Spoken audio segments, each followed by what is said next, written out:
Government exam MCQ hub में आपका स्वागत है। पहला प्रश्न है, न्यूक्लिक अम्ल किससे बने होते हैं? ए. अमीनो अम्ल, बी. न्यूक्लियोटाइड, सी. वसीय अम्ल, डी. मोनोसैकराइड।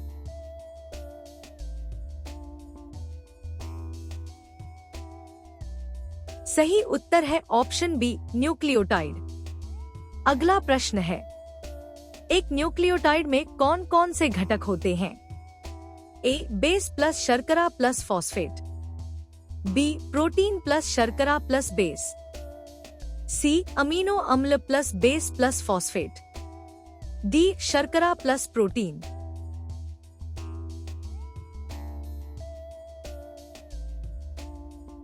सही उत्तर है ऑप्शन ए, बेस प्लस शर्करा प्लस फॉस्फेट। अगला प्रश्न है, न्यूक्लियोसाइड किसे कहते हैं? ए.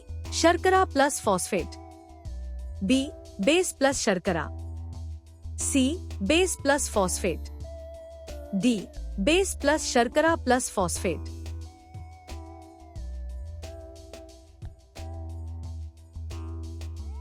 सही उत्तर है ऑप्शन बी, बेस प्लस शर्करा। अगला प्रश्न है, डीएनए में कौन सी शर्करा पाई जाती है? A. Ribose, B. Fructose, C. Glucose, D. Deoxyribose.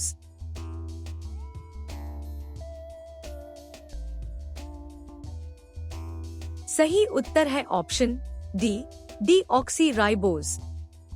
अगला प्रश्न है, आरएनए में कौन सी शर्करा पाई जाती है? A. Deoxyribose, B. Ribose, C. Glucose, D. Sucrose.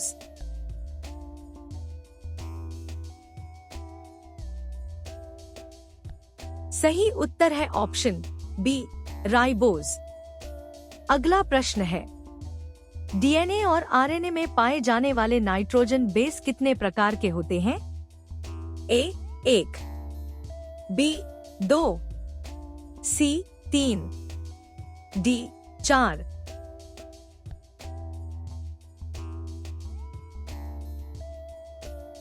सही उत्तर है ऑप्शन बी, 2 प्रकार के, प्यूरिन और पिरिमिडीन। अगला प्रश्न है, प्यूरिन बेस कौन कौन से होते हैं?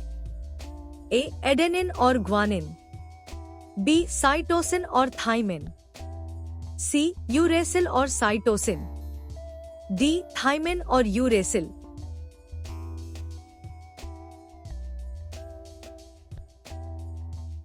सही उत्तर है ऑप्शन ए, एडेनिन और ग्वानिन। अगला प्रश्न है, पिरिमिडीन बेस कौन कौन से होते हैं? ए. एडेनिन और ग्वानिन, बी. साइटोसिन, थाइमिन और यूरेसिल, सी. साइटोसिन और एडेनिन, डी. ग्वानिन और यूरेसिल।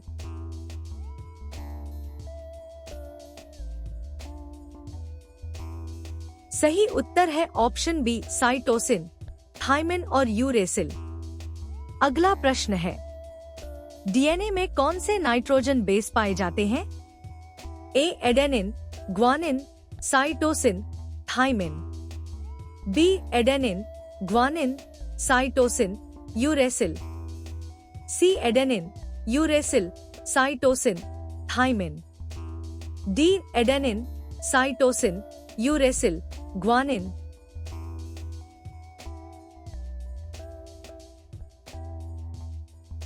सही उत्तर है option A, adenine, guanine, cytosine, thymine. अगला प्रश्न है, आरएनए में कौन से नाइट्रोजन बेस पाए जाते हैं? A. Adenine, guanine, cytosine, thymine, B. Adenine, guanine, cytosine, uracil, C. Adenine, thymine, cytosine, guanine, D. Adenine, cytosine, thymine, uracil.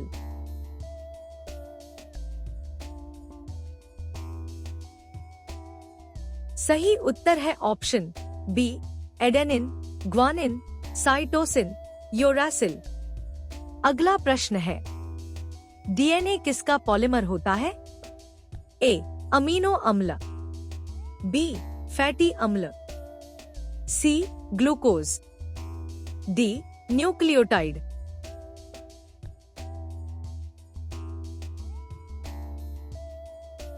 सही उत्तर है ऑप्शन डी न्यूक्लियोटाइड। अगला प्रश्न है, डीएनए की द्विसर्पिल डबल हीलिक्स संरचना का प्रतिपादन किसने किया था?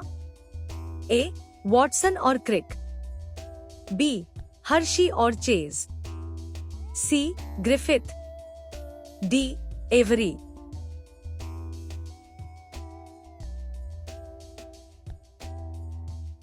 सही उत्तर है ऑप्शन ए वॉटसन और क्रिक।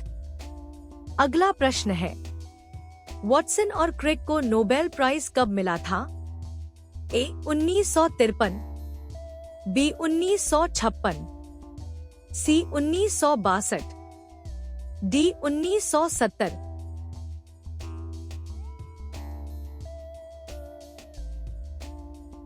सही उत्तर है ऑप्शन सी 1962।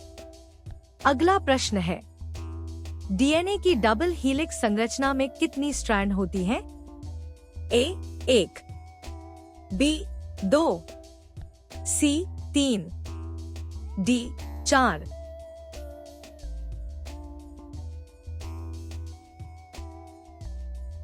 सही उत्तर है ऑप्शन बी 2। अगला प्रश्न है, डीएनए के दोनों स्ट्रैंड किस प्रकार जुड़े होते हैं?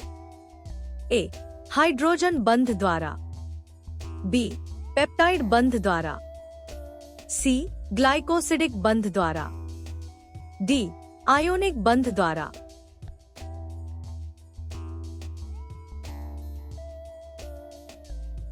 सही उत्तर है ऑप्शन ए हाइड्रोजन बंध द्वारा। अगला प्रश्न है, डीएनए के दोनों स्ट्रैंड एक दूसरे के प्रति कैसे रहते हैं? ए समानांतर, बी प्रतिकूलांतर, सी उलझे हुए, डी लंबवत।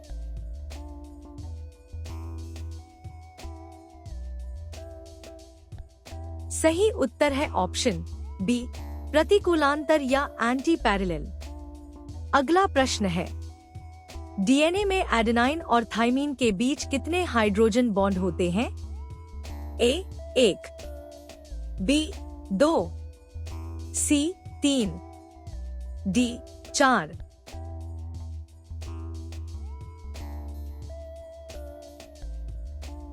सही उत्तर है ऑप्शन बी 2 हाइड्रोजन बॉन्ड। अगला प्रश्न है, डीएनए में ग्वानिन और साइटोसिन के बीच कितने हाइड्रोजन बॉन्ड होते हैं? ए 1, बी 2, सी 3, डी 4।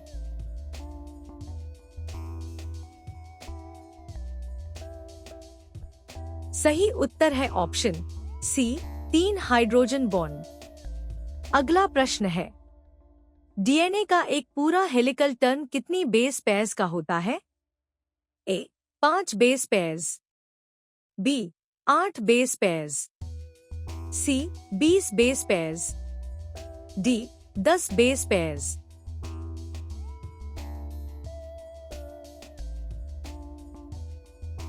सही उत्तर है option D 10 base pairs per turn. अगला प्रश्न है, डीएनए डबल हीलिक्स की एक पूरी कुंडली की लंबाई कितनी होती है? ए 2.0 nm, बी 3.4 nm, सी 10 nm, डी 0.34 nm।